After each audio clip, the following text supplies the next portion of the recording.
বিজেপির মুখে খারাপ কথা নতুন কিছুই নয়। উত্তরপ্রদেশ হোক বা পশ্চিমবঙ্গ, বিজেপি থাকে বিজেপিতেই। কখনো সাম্প্রদায়িক ঘৃণা, কখনো বা অশ্লীল কথার ফুলকি ছোটে তাঁদের মুখে। বঙ্গ বিজেপির এই গালমন্দের প্রথম নিশানাটাই বোধহয় মমতা বন্দ্যোপাধ্যায়। রাজনীতির ময়দানে ল্যাজে গোবরে হওয়ার পর মমতাকে গালাগাল দেওয়া ছাড়া বঙ্গ বিজেপি আর করবেই বা কি? পশ্চিমবঙ্গের মানুষও জানেন, মমতা বন্দ্যোপাধ্যায়কে দিয়ে রাজ্য বিজেপি যদি তিনটে কথা বলে তার দুটো হবে খারাপ কথা। এবার তারও নজির গড়লেন বঙ্গার বিজেপি সাংসদ শান্তনু ঠাকুর। নিজেরাই বিচার করুন, কি বলবেন একে? বিকৃত রুচি ছাড়া আমরা তো আর কিছু বলতে পারছি না। রিসেন্টলি মমতা বন্দ্যোপাধ্যায়ের মুখটা দেখেছেন? দেখবেন মুখ শুকিয়ে যেন বাদুর চোষা আমেরাটি হয়ে গেছে। বোঝেন তো কি বলতে চেয়েছি? মুখ শুকিয়ে বাদুর চোষা আমেরাটি বোঝেন? দেখবেন আটিতে শুধু মোটাটা ঝুলে থাকেন, পুরো আমটা খেয়ে গেছে। ঠিক মুখটা ওই টাইপের হয়েছে।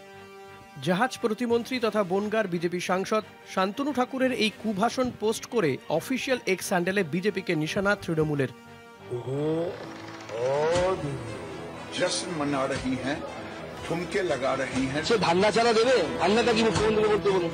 শাড়ি পরে আছেন, একটা পা ঢাকা একটা খোলা, এরকম শাড়ি পরতে দেখি। যদি পাটা বার করে রাখেন, শাড়ি কেন বারমুড়া করতে পারেন? থাপ্পড়টা যদি মারতে হয় মমতা বন্দ্যোপাধ্যায়ের গালে মারবেন। তুমি কথাটা বিক্রি হও, তুমি কথাটা বিক্রি হও। রিসেন্টলি মমতা বন্দ্যোপাধ্যায়ের মুখটা দেখেছেন? দেখবেন মুখ শুকিয়ে যেন বাদুর চোষা আমেরাটি হয়ে গেছে।